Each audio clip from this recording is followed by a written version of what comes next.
Back to Prime News on HLN. All right, everyone gets a little tense when they get pulled over by an officer. Check out this traffic stop, though. We talk about tensions running amok. Middletown, Ohio, things got out of hand quickly. Dash cam video. Police believe Eric German was involved in a hit-and-run accident. He doesn't like being pulled over and goes after the police officer. Things heat up quickly as Mr. German begins going after the officer and battered him pretty good. The officer needed some help at the hospital. Fists flying. German ends up tased in all this as backup finally arrived.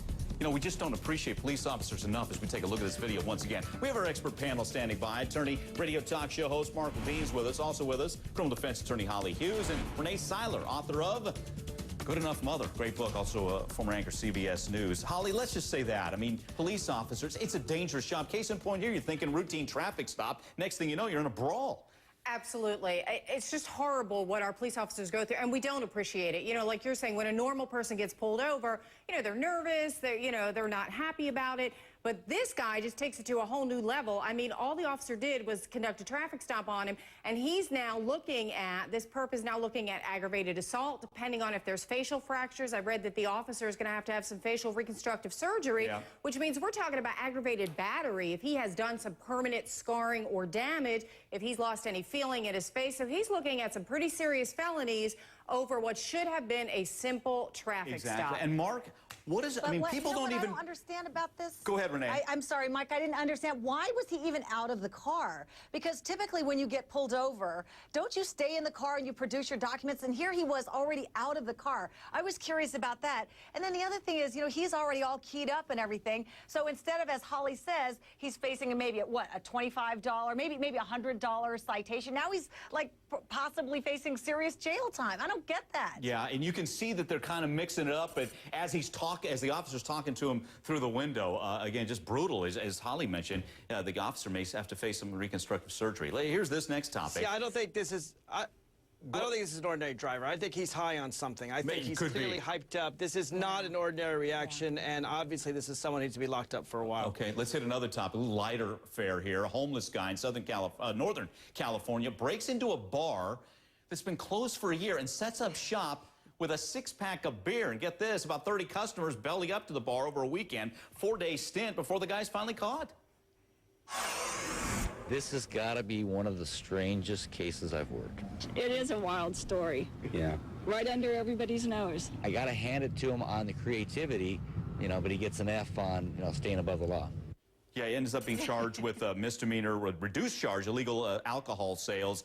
Renee, you got to give the, I mean, to start with a six-pack of beer and then resell it, and that's the seed to a business? Ingenuity anyway, here's the thing. This guy does not belong behind bars. He belongs on Celebrity Apprentice. Yeah, right. Because that is some good stuff. He turns a six-pack into an entire weekend. I think he was open for something like 4 days. Yeah. And he ends up, he takes that seed money that he makes from the six-pack and he parlays that into a business for a weekend. That's some good stuff right there. Yeah, Holly, real quick, and we'll take a break. I mean, is 4 days worth, 30 people showing up to belly up to the bar?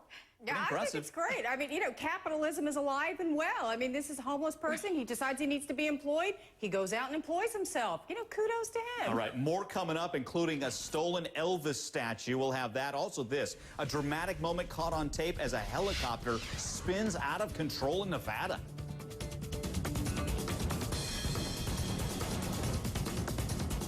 All right, take a look at this. A rescue chopper crash landed in the middle of a crowded campground. This is in Nevada. Pilot, 3 firefighters on board. Thankfully, no one seriously hurt. Some minor injuries. Incredible videos. One camper caught this on tape. The crew had just rescued some mountain climbers who were stranded on a cliff, and witnesses say they couldn't believe the pilot was able to avoid hitting people on the ground that were camping and fishing down there. Again, incredible video. Thankfully, just minor injuries in all this. And thankfully, we can report Elvis is okay. Here's the story. Elvis had left the building. Now he's back, at least in Roseland, Maryland. Here's the deal. Earlier this month, someone stole the 7-foot statue from the roof of the Happy Day Diner, and customers, they were distraught. Everybody was concerned. I mean, everybody that came through that door, just like, oh, is he back? Oh, my God. You know, do you know who did it? Do you have any clues, you know? But, yeah, everybody's been supportive. All right, this week, a customer found the statue hanging between 2 angel sculptures at a nearby cemetery. brought it back. Still no word on who took it. Holly, Elvis is sacred. Let's just say that.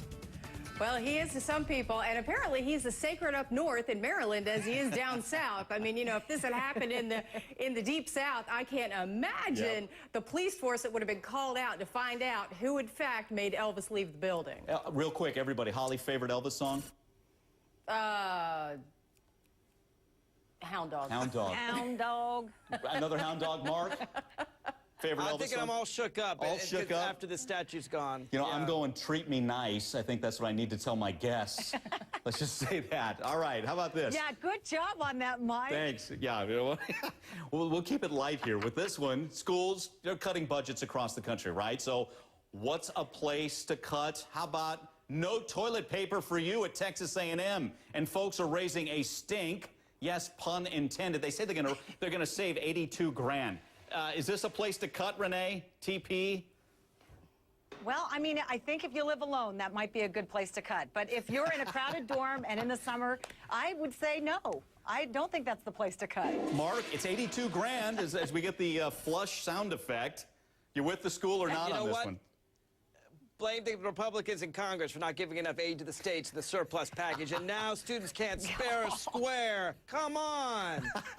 Way to get the zinger in. Let's wrap up with this one. Playboy. It's true. It's their fault. Yeah. All right. Playboy's launched a new nudity-free site. So it's being billed as, hey, it's safe for work, guys. They're billing it as smart and sexy distractions throughout the day. Holly, come on, still. If some employer catches you looking at this site, you're in some trouble. Right. You know, whether you're looking at, you know, Bridget with no clothes on or you're watching Bridget Gets a Boob Job, I mean, you're not supposed to be doing that. I'm sorry. This is work. They're paying you a salary to be there. Stay at home and watch Bridget naked all day long. But if you're at work at your computer, yeah, I'm sorry. I still don't think you should be watching Bridget Gets a Boob Job. Wait, you know what? And Playboy has a serious name. You know, I mean, Playboy and nudity go hand in hand. So why are you going to go to the site? You go to the Playboy site to see nudity. Why would you go for any other reason? Mark, last word. I think this is good for all the ex-officials in the Bush administration, you know, the ones at the SEC. You're going to get your shots in, aren't you? No, listen, they were watching porn, and they weren't regulating Wall Street. They weren't regulating BP. Harking and now back. we have a massive economic recession and an oil spill. They should go home and watch their porn at home. Guys, we got to run. Thank you so much.